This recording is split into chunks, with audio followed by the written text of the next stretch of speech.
contoh gini, percaya nggak ada surga? Percaya. Nah, surga itu tempatnya orang seperti apa? Tahu enggak? Ya kan? Ya, surga kan tempatnya orang yang suci, orang yang kudus di hadapan Tuhan. Nah, kalau kita percaya ada surga, berarti kita harus belajar menjaga kekudusan. Amin. Nah, kalau kita percaya adanya surga, kita harus menjaga kekudusan. Karena tanpa kekudusan, kita tidak mungkin masuk ke sana. Ya kan? Nah ini, jadi kita belajar mengerti, memahami gitu ya. Nah, terus kita juga belajar mengenali Tuhan itu seperti apa, pribadinya Tuhan. Ya, jadi memang Tuhan ini perlu diperhatikan, memang maha pengasih, pengampun, ya kan? Jadi, tapi jangan dipakai alasan gitu. Jangan dipakai alasan. Tuhan itu kan mengampuni. Kalau dosa sekarang, nanti doa minta ampun, selesai gitu. Nah, itu namanya mempermainkan Tuhan. Ya kan? Namanya mempermainkan Tuhan. Jadi, kita belajar untuk menghargai Tuhan. Ya, Tuhan sudah mengorbankan hidupnya, mengorbankan tubuhnya sebagai manusia Yesus, ya kan? Siapa ini? Nah, mengorbankan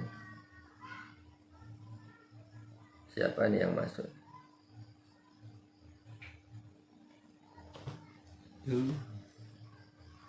Salam. Salam. Halo. Mas Tian, coba videonya.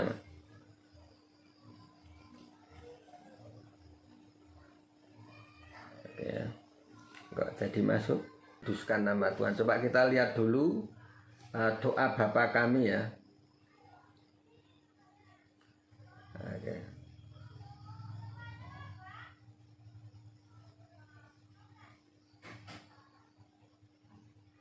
Coba kita buka di Matius 6 ayat 9.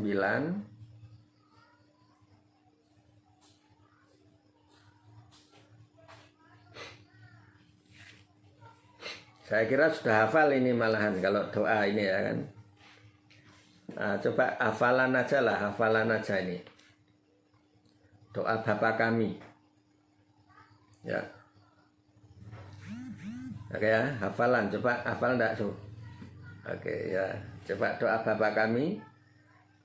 Begini firman Tuhan ya, dengan doa ini, karena itu berdoalah demikian, Bapa kami yang di surga, dikuduskanlah namamu, datanglah kerajaanmu, jadilah kehendakmu, di bumi seperti di surga. Berikanlah kami pada hari ini makanan kami yang secukupnya, dan ampunilah kami akan kesalahan kami, seperti kami juga mengampuni orang yang bersalah kepada kami. Dan janganlah membawa kami ke dalam pencobaan, tetapi lepaskanlah kami daripada yang jahat. Karena Engkaulah yang empunya kerajaan dan kuasa dan kemuliaan sampai selama-lamanya. Amin. Nah, kelihatannya kan sepele kalau kita nggak ngerti artinya, biasa-biasa ini doa ini. Tapi coba dari setiap kata kita perhatikan ya gini, Bapa kami yang di surga, dikuduskanlah namamu. Artinya dikuduskan. Dikuduskan ini kayak gini. Ada istilah-istilah dulu itu, dikonsekrasikan itu artinya dipisahkan. Ya, dipisahkan, dibedakan.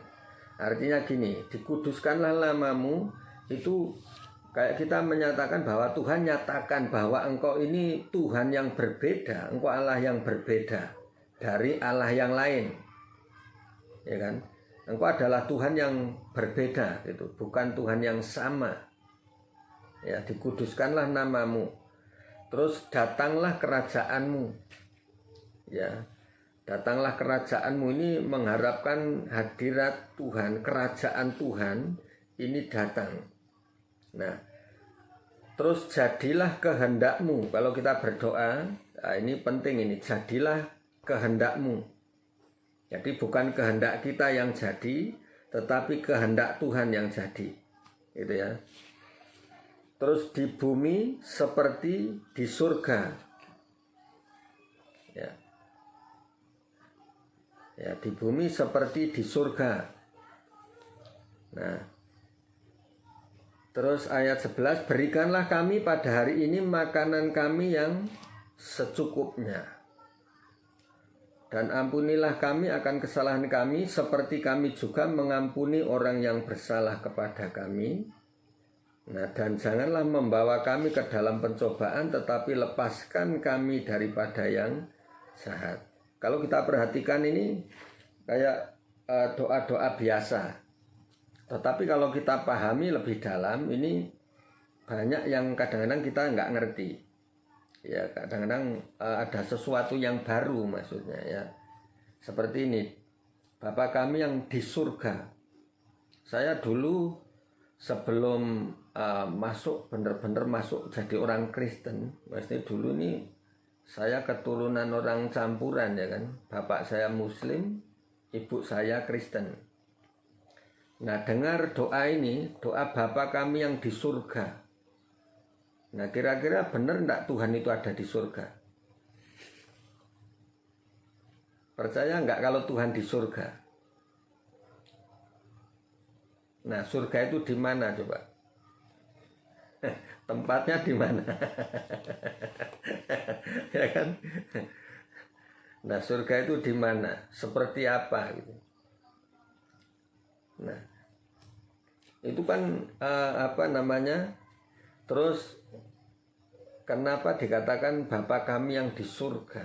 Di surga ya kan? Nah, kalau kita ngertinya kan kalau nanti mati masuk surga kan cuma itu.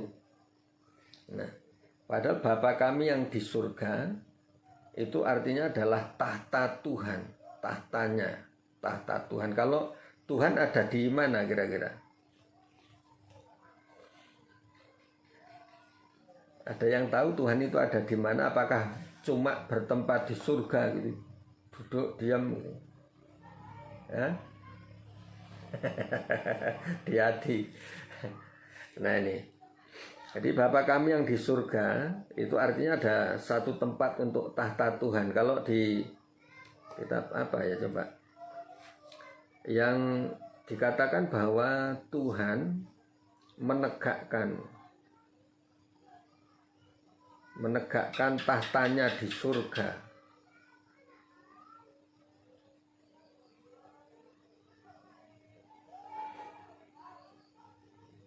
Nah, coba kita cari dulu ini. Nggak ketemu.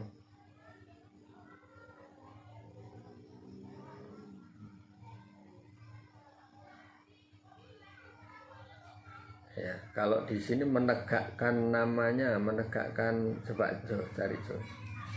Menegakkan tahtanya. Ini tinggal nyari aja ya. Nah, jadi surga adalah satu tempat ya. Terus Tuhan itu menegakkan tahtanya di surga. Nah, terus bagian kita yang tadi, yang apa? Datanglah kerajaanmu. Datanglah kerajaanmu itu artinya menghadirkan kerajaan Tuhan di bumi ini. Ya kan? Makanya yang berikutnya kan di bumi seperti di surga.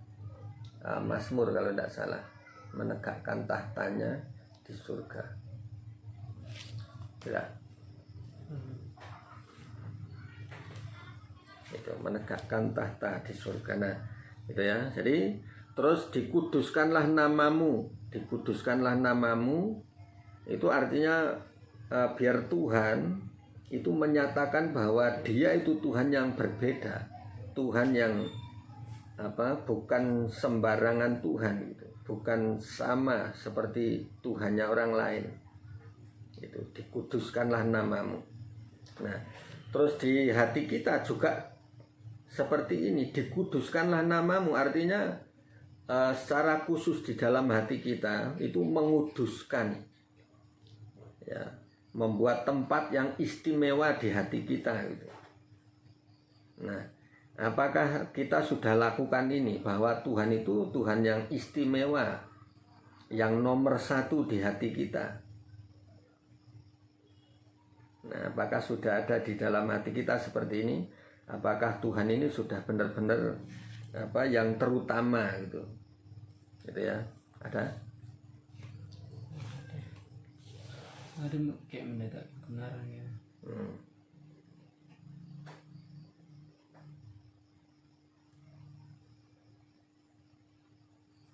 Oke, ya, ketemu ya sudah kapan-kapan. Kebenaran dan keadilan. Ya. Nah ya, terus datanglah kerajaanmu, ya, datanglah kerajaanmu ini membawa hadirat Tuhan di kerajaan Tuhan di bumi ini. Nah, jadi kalau yang tadi saya cari ini sebenarnya kan Tuhan menegakkan kerajaannya di surga, di langit. Terus kita ini punya kewajiban untuk menegakkan tahtanya di bumi, menegakkan kerajaannya di bumi. Jadi kalau kita ini namanya memberitakan Injil kerajaan ini gini. Jadi apa yang tidak berkenan di hadapan Tuhan singkirkan gitu. Seperti penyakit, ya. Ini maaf ya, ini nanti setiap setengah jam kayaknya mati gitu. Nah, ini sebentar lagi mati, nanti bisa masuk lagi gitu ya. Ini sebentar lagi mati, kalau mati jangan terus biarin gitu, nyambung lagi bisa ya. Ini ya. Nah ini, datanglah kerajaanmu, jadi kita bisa menikmati hadirat Tuhan. Terus di bumi seperti di surga, kita bisa nikmati damai sejahtera ini walaupun kita masih di bumi.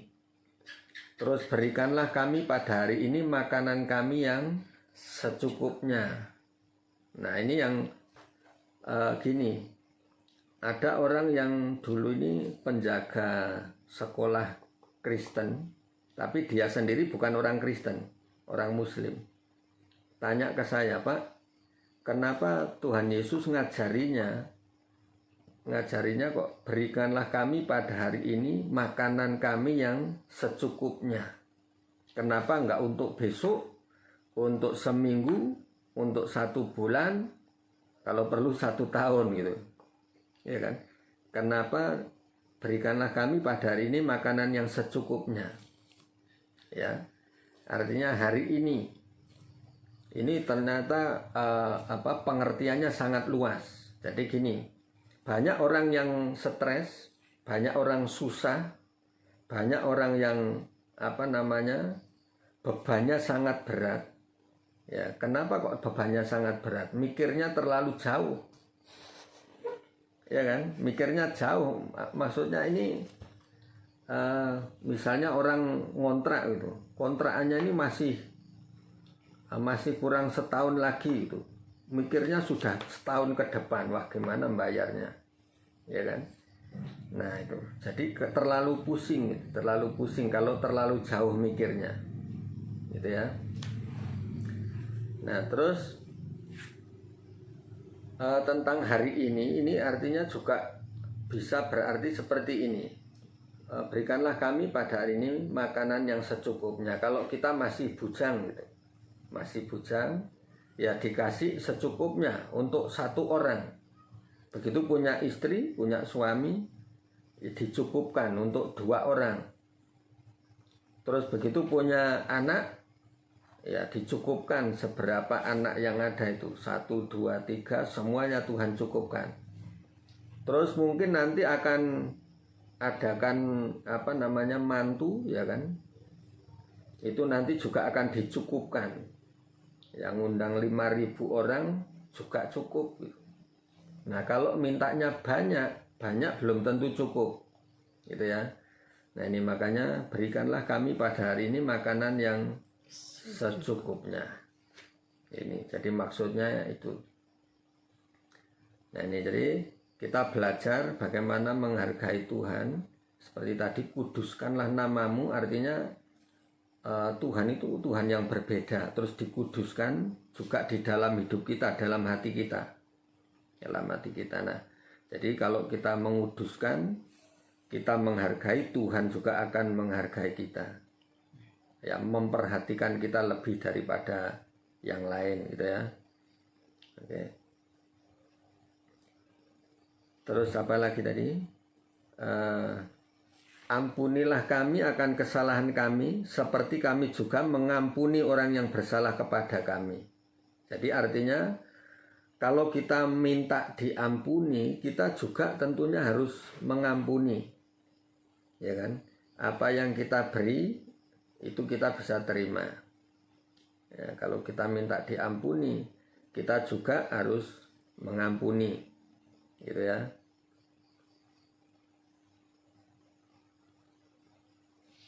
Nah, ini. Terus jauhkanlah kami dari lepaskan kami dari pencobaan, tetapi lepaskan kami daripada yang jahat. Ya, melepaskan kita dari yang jahat itu artinya gini. Mungkin kita bisa saja doa ngusir setan gitu. Tapi kalau kita ini masih pakai pola pikirnya seperti setan, ya maksudnya cara pandangnya iblis, maka iblis pun nggak mau pergi. Ditengking dalam nama Yesus juga susah gitu. Nah ini, jadi harus benar-benar posisinya bertentangan. Masih di jalan yuk? Iya Pak, mau izin pulang Pak. Oke, ya wes, matikan dulu. Oke ya. Ini, jadi posisinya itu harus benar-benar bertentangan dengan iblis. Makanya banyak orang gini, waktu ngusir setan itu kan dalam nama Yesus.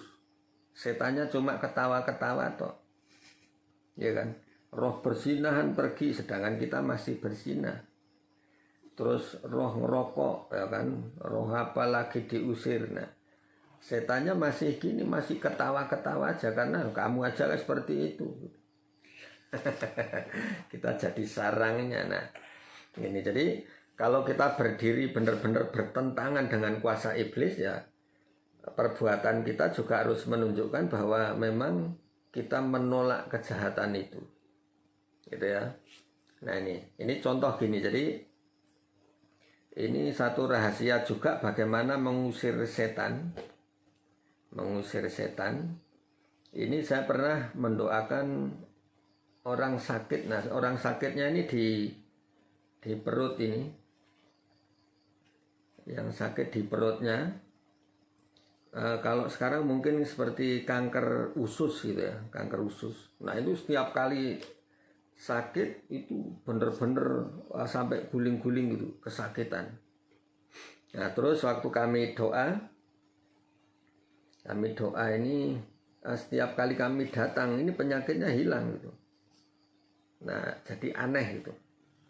Nah, terus kami berdoa, dan ketika baru datang saja itu langsung bermunculan itu ada roh-roh yang dari pojokan rumah itu cus itu, jadi cahaya merah-merah itu langsung cuk itu datang itu.